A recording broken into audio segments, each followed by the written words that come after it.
Now, please don't move about the boat. It's real easy to trip and fall unless we do give you permission to take pictures or something. Also, no smoking on a duck boat. No, why? Well, because smoking is bad for you. You can't quack and smoke at the same time. Well, unless you're smoking quack. There's children. This is a family's boat. That was pretty good. Hey, I'm going to turn this over to Colton. He is our best narrator. You're going to love this. Oh, thanks, Captain Maggie. Yeah. Hi, guys. Welcome to historic downtown Philadelphia. Now we are here on East Carson Street. We're in Pittsburgh. Yeah, thanks. I appreciate that you were listening, man. That was really nice. Let's give them a quack off to the left-hand side. They look too happy. 1, 2, 3. Quack, quack, quack. Hi, guys. If we don't come back, send help. Anyway, now we're going to go straight through this intersection for about 3 miles. We enter Pittsburgh's south side, formerly known as the city of Birmingham, before it was annexed by the city of Pittsburgh. Now, Birmingham was actually the location of one of Pittsburgh's first major industries. Does anybody know what that was? Coal, yeah. Coal comes along, then glass follows that. A lot of people guess steel. Glass was actually made down in the south side. More than half of the country's glass at one point in time. More than 76 glass factories used to reside there. Now, today the south side is known for something a little bit different, if anybody knows what that is. Sorry? Yeah, steel? No, it's actually bars. Alcohol, yeah, there are more bars per city block down in the south side of Pittsburgh than anywhere else in the country. It's actually a Guinness World Record. So what we're going to do is we're going to do our normal tour. We're going to drop our younger ducklings off at just Ducky Daycare. We're going to head on down to the south and see if the record still stands. The gentleman in the green hoodie said he's buying for everybody. So before we get too far on our tour, take a look up to the right-hand side. You see that red brick building with the black glass cascading down the center of it? Now keep that building in mind. A lot of out-of-towners, they come on just Ducky tours and ask Captain Maggie and I where they should stay. We like to point them in that direction over there. That building is some of the area's finest waterfront property. They have amenities such as marble bathrooms, big screen TVs, fitness centers, basketball courts. They even have bars on every floor for you taller ducklings. Now they do have some amenities that most hotels just can't offer. They have a health plan, they have a dental plan, and they even have a retirement plan. Does anybody know what that retirement plan is called? 20 to life. That was the Allegheny County Jail over there. Now it cost $147 billion to build that jail, which was more per square foot than Donald Trump's Taj Mahal in Atlantic City. So with that, welcome to Pittsburgh. Now, do we have any Pittsburghers on board with us today? Oh, we got a couple. I'm so sorry. Well, if you guys can keep it down and out, we're going to start the real tour now for everybody else. Everybody else off to the right-hand side, that's the Pacific Ocean. Behind us, the Himalayas Mountains and the Golden Gate Bridge with the Grand Canyon. The two up front look a little smart for us. No, she said no, we're going to have to go with plan B. Let's tell the truth. It'll be boring. We haven't done it in a while. We'll get through it together. Now, you out-of-towners, you guys want to shout out where you're from? UK, awesome. California, awesome, sweet. Massachusetts. Massachusetts, sweet. Virginia, cool. All right, anywhere else? All right, well, I think the UK is our furthest. Anybody further than the United Kingdom? No? All right, well, awesome. I'm flattered you guys came this way to see me give a ducky tour. It's really quite nice. Now, I do have a prize on board for you coming all this way. Oh, we're stuffed in pretty tight. Ready? 1, 2, 3. Quack, quack, quack. Budget cuts. Anyway, right now we're going to be entering downtown Pittsburgh via Grant Street. Now, the first building on our tour, it's right ahead of us to the right-hand side. It's this gray and yellow structure right here on Grant Street. Now, before we talk about this structure, if you notice the brick-paved roadways and the trees down the center aisle, Grant Street actually didn't used to look like this. It was renovated in the late 1980s by Richard Caligiuri, who was mayor of Pittsburgh at the time. Now, back to this gray and yellow building. This is a PNC First Side Center. This building actually made out of 40% recycled materials. It's a really environmentally friendly building. Now, whenever you build a green building like that here in the city of Pittsburgh, you also have to build a green space or a park right next to it. Would you look at that? There's a green space or a park right over there. This green space is actually the former location of the Pittsburgh Public Safety Building. Would anybody like to take a guess as to what was wrong with the Pittsburgh Public Safety Building? It was unsafe. We do have the smart group. It was really unsafe, actually. It was filled with asbestos, so they tore it down and they tried to turn it into a park as best as they could. Trying as best as I can. That was bad joke number 2 of 446. You're welcome. Keep in mind we are a wide open air tour vehicle, so feel free to exit the tour at any point that it's necessary. Now, there are actually more than 101 different types of trees and shrubbery in the park off to our right hand side. Also a border collie. That's adorable. There's a puppy in there. Now, if you guys notice the brown benches that are in the park, a lot of them feature inspirational quotes from people like Helen Keller, Confucius, and Pittsburgh's own Fred Rogers. Now, as we continue along Grand Street, we're going to be crossing the boulevard of the Allies. If you look off to our right-hand side, we're actually entering Pittsburgh's Chinatown right now. And we've exited Pittsburgh's Chinatown. That's how we can stay. Chinatown, only that one remaining building. The Chinatown in there, which was actually built back in the 1920s. Now here also a building built in the 20s. This is the Grant Building. It's a skyscraper in Pittsburgh. It was built all the way back in 1929. It's actually home to KDKB for more than 20 years. Now also here on the right, this is a city-county building. This is where the mayor's offices are located. Now there's a statue out in front. That's a statue of former Mayor Richard Caligiuri. And that statue is actually unique in the fact in that it's the only known representation of a politician with his hands in his own pockets. Oh boy, there it is. That's the one. Anyway, I'm to the right side over here. This is the Allegheny County Courthouse. Built back in 1888. It was designed by a man named Henry Hobson Richardson. It's a beautiful building, but the architect who designed it, he actually wasn't from Pittsburgh. He was from Boston, but he considered the wicked beautiful building over here to our right to be his favorite work. It's actually the second most copied design building in the entire country. Copied design. If you look off to our left, you see that lion that's in the second story window there behind the tree. Look on your right, there's actually a lion right above this doorway looking down at us. He's saying, roar. Well, those lines actually mark the original entranceways for these two buildings. Grant Street used to be known as Grant's Hill, and it was actually 60 feet higher in elevation than it is today. Starting in the late 1830s, the city of Pittsburgh decided to lower it, which they did in 20-foot increments because it was actually just too steep for horses and carriages to go up every day. Now, the buildings on either side of us, they were built before that final lowering of the earth occurred. So whenever you're going into these two buildings, you're actually going in through their original basements. Now, I mentioned before that Richard Caligiuri renovated Grand Street to turn it into the Grand Boulevard that it is today. And because this is our Grand Boulevard, it's where we have a lot of our parades. We have a parade on Grand Street whenever the Steelers win the Super Bowl. Woo! Whenever the Penguins win the Stanley Cup. Woo! And when the Pirates make the playoffs. Woo! Go Bucks. Right on the right-hand side over here, this is BNY Mellon Center. It's the second tallest building in the city. It stands at over 700 feet tall. Now, just behind it, there's a glass structure coming up. That is BNY Mellon Client Services building. That's another green building. And whenever you build a green building like that here in Pittsburgh, you also have to build a park, a green space right beside it. We have the Mellon Green off to our right-hand side. That stone structure that's in the center, that's actually the geographic middle of the city of Pittsburgh. All distances to and from the city are actually measured from a little plaque that stands right there.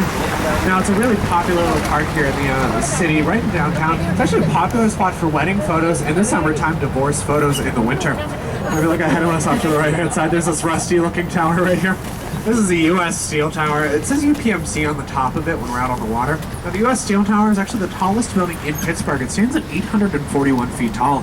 For a time, the U.S. Steel Tower was the tallest building in between New York and Chicago, and the Console Center was built in Philadelphia. Who cares? It's Philadelphia. But that building still is the tallest building in between Zanesville, Ohio, and Punxsutawney, Pennsylvania.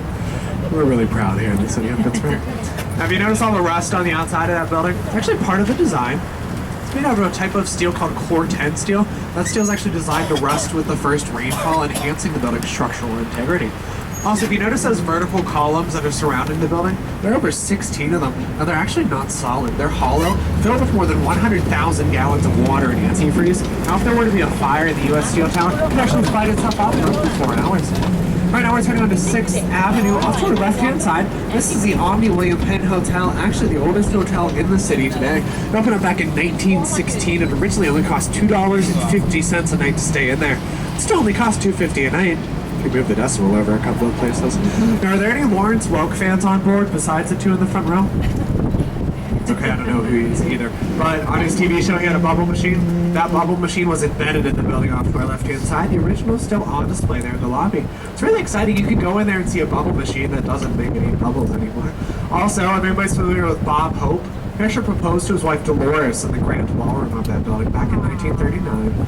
Quack, quack, quack. It's a tender quack for Bob and Dolores. Now, coming up here on the right-hand side, this aluminum building is the Regional Enterprise Tower, formerly the Alcoa headquarters. Does anybody know what Alcoa stands for? Yeah, the Aluminum Company of America, or the Aluminum something. Now, whenever this was built in 1951 for the Aluminum Company, it's actually the first skyscraper in the world to have an all-aluminum exterior. Now, everything from the elevators, buttons, to the doorknobs are made of aluminum. I'm even told that last year in the restrooms, they switched from toilet paper to aluminum foil. That's rough. It's product dedication. At least it's not the Brillo building.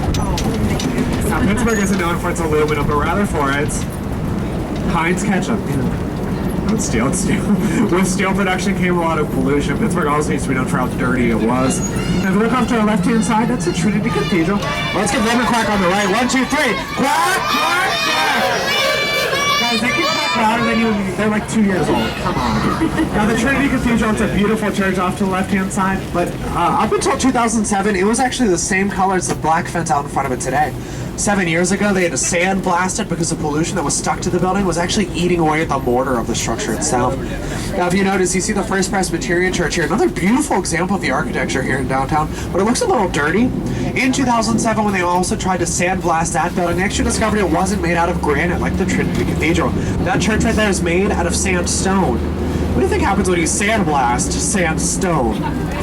You get a big sandbox in the middle of downtown Pittsburgh. Great for the Alley Cats and Captain Maggie on our lunch break. Also good for the Presbyterians. Presbyterians hate sand.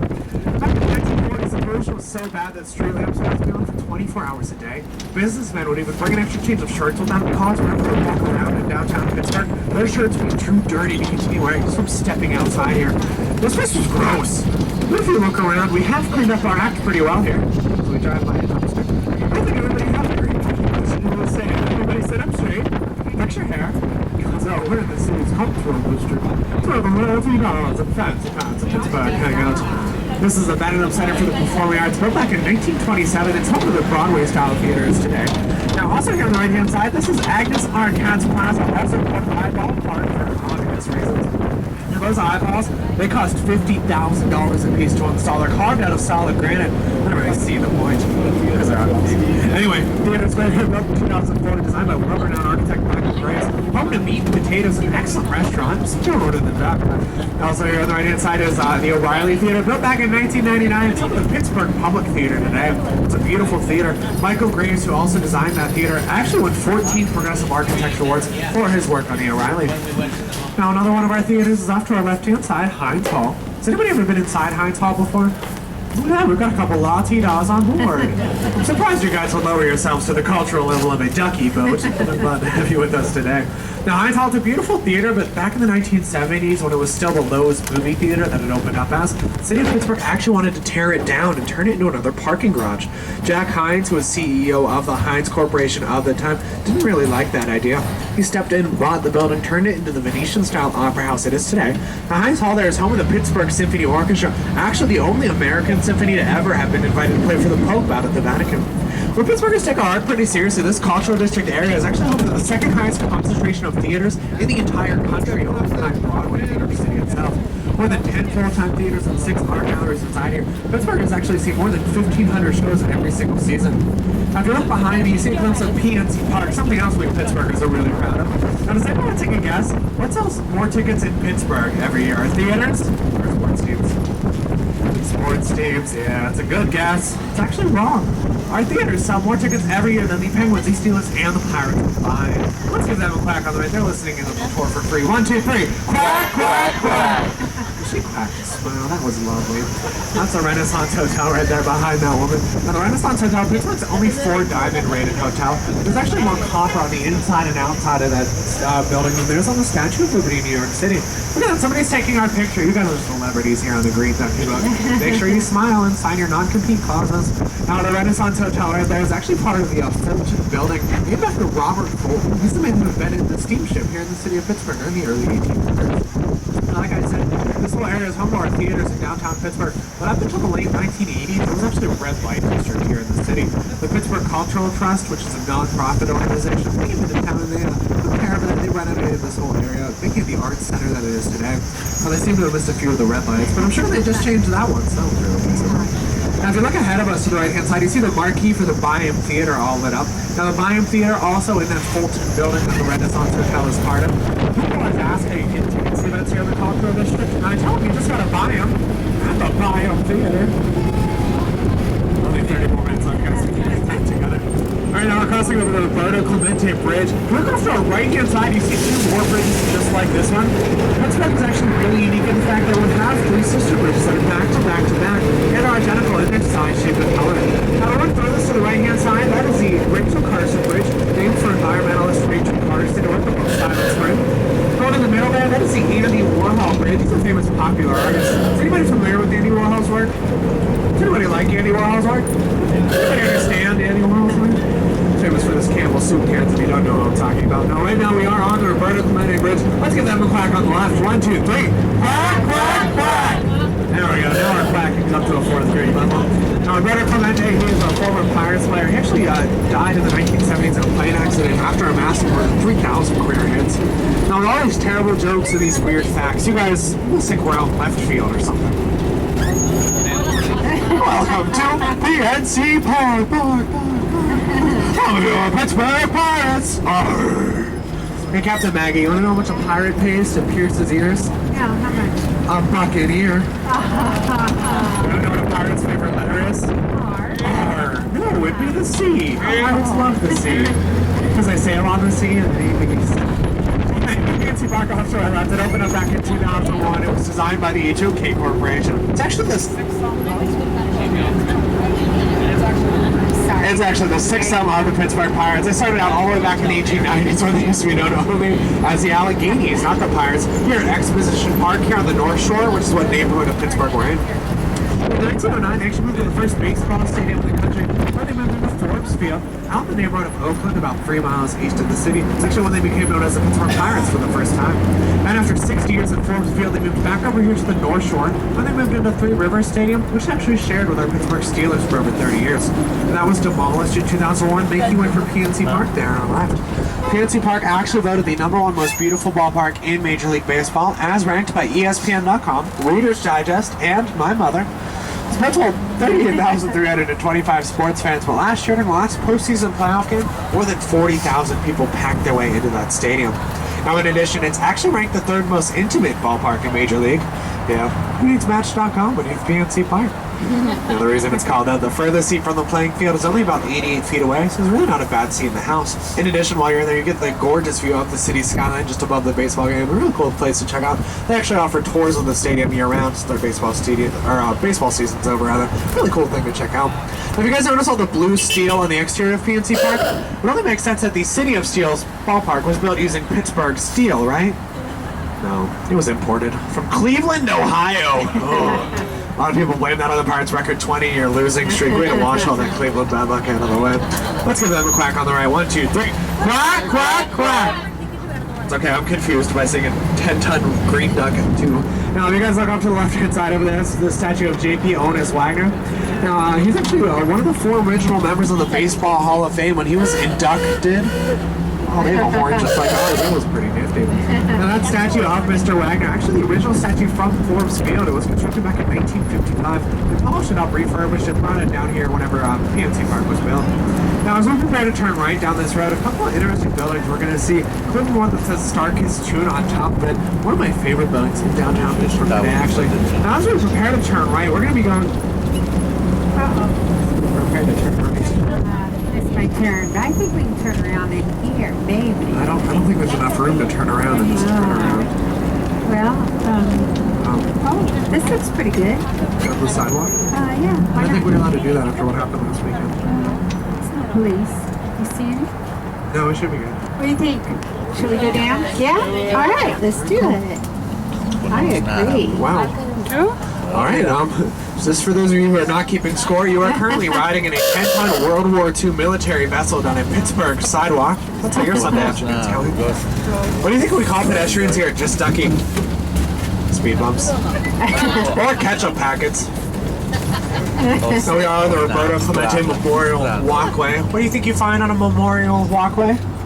Memorials, yeah. Somebody when I first said dead people, we were like, oh, okay.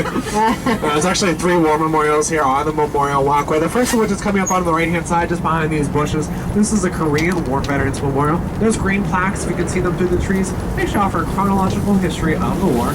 Also, they have the names listed there by county of all the soldiers who served from in and around the area. It's a really beautiful tribute there. Also, here on the right-hand side, these are the Pittsburgh water steps, obviously dried out for the season since it's a little cooler. Fully chlorinated water park. It's a really popular attraction in the summertime for kids to come down and cool off when it's a little warmer out. Now, if you look above the water steps, you do see the Star-Kissed Tuna logo up there. Few people realize that Star-Kissed Tuna is actually headquartered here in Pittsburgh, Pennsylvania. Few people realize that Star-Kissed Tuna comes from the Allegheny River. So we hope not. will be growing an extra tail. Now we're crossing under the Fort Duquesne Bridge right now.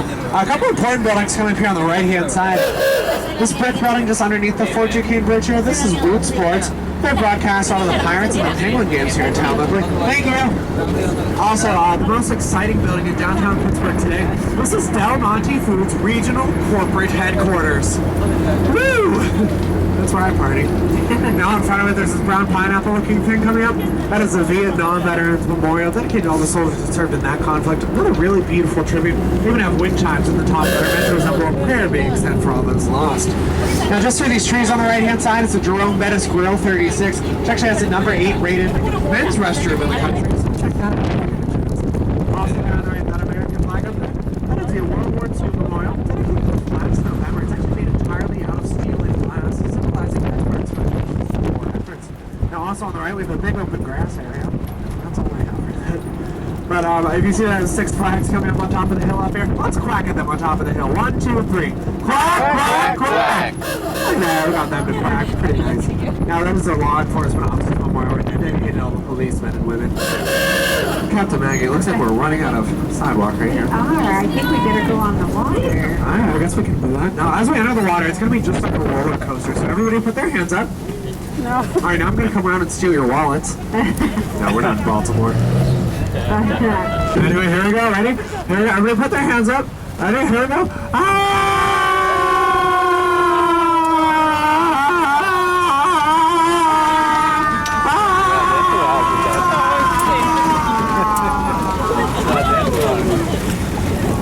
People in the center can do me a huge favor, put your feet over those holes.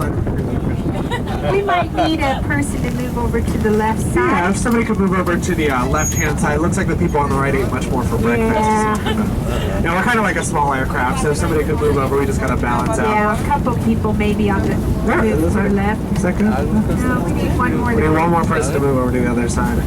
There you go. There we go. Thank you so Perfect. much.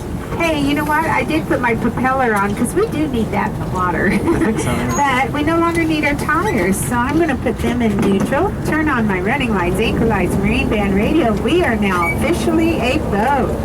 Woohoo! And because we are, it's no longer the front, back, left, and right. It's now the bow, stern, port, and starboard. And if you have a hard time remembering which is port and which is starboard, port and left both have 4 letters. Nice, huh? But enough school. Let's have some fun. Hey, look over here on the right. It's 3:22.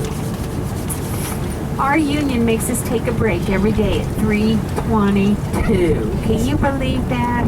So I need a driver, or 2, or 3, or 4. Raise your hand if you'd like to drive. Yeah, you can sit right here if you would like. Let's do it.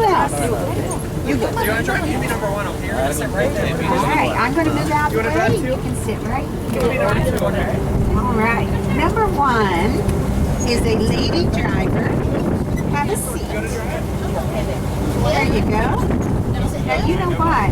It's really, really, really important to see when you drive a boat. So if you'd like to get up on your knees, you can. There you go. Now, there's 2 things you need to do to be a duck boat driver, okay? Tell me your name. What's your name? Alexis? And can you quack for me, Alexis? Quack, quack, quack. It's a little too much for Alexis, isn't it? All right, now, Alexis, while you're driving, I'm going to tell everyone a little bit about this boat. This boat was built in 1944. I don't tell you that till I get you down here, because you would all bail on me, wouldn't you? Yeah, it was built to enter World War II. And the reason they built this boat was its versatility. This boat can climb a 16-degree incline. It can, and it can also go over big boulders, even larger than those you see over there. Now, it has tires. How can it go over the large boulders and not bust the tires? Well, they thought about that, and they added this lever up here on the dash, and when you push down on the lever, it deflates the tires down to 12 psi. Yeah, and when you push up, then it reinflates it back up to the original 40 psi. How nice is that? Now, they gave that lever a name, Alexis. You know what they named that lever? They named it the Clever Lever. Yeah, now these boats would actually drive right up to the front lines, pick up the wounded soldiers, and take them back out to the hospital boat. How nice was that? And at that time, there were no seats, no back deck, and no covering. So they would just plop down wherever they could find room. And if you read the history books about these boats, they said they never took more than 25 soldiers at a time because of the weight limitations. Well, I had a gentleman on here one day. He was 92 years old, and he had actually ridden these boats in the war. And he said, we went 50 at a time. He said, we literally stood arm to arm on these boats. Very scary for those young men and women. But these boats can also carry heavy things, such as a lightweight tank, a lightweight airplane. And the way they would carry those supplies to shore would be to latch together 2 or 4 of these boats and then balance that weight in between them. And I bet you heard this was a duck boat, D-U-C-K, didn't you? It's not. We call it a ducky boat just for fun, but it's actually a D-U-K-W boat because each of those letters stand for something. Now the D is any military vessel built after 1942. The U is utility or amphibious, and this lists both of those. K, front wheel drive. W, rear tandem wheel drive. So they played with the letters, came up with duck, which is good for us today. Now, what? Did I tell you we were going to come close to a submarine? Can you see that submarine? Where is it? Look at this direction. Over here. There it is.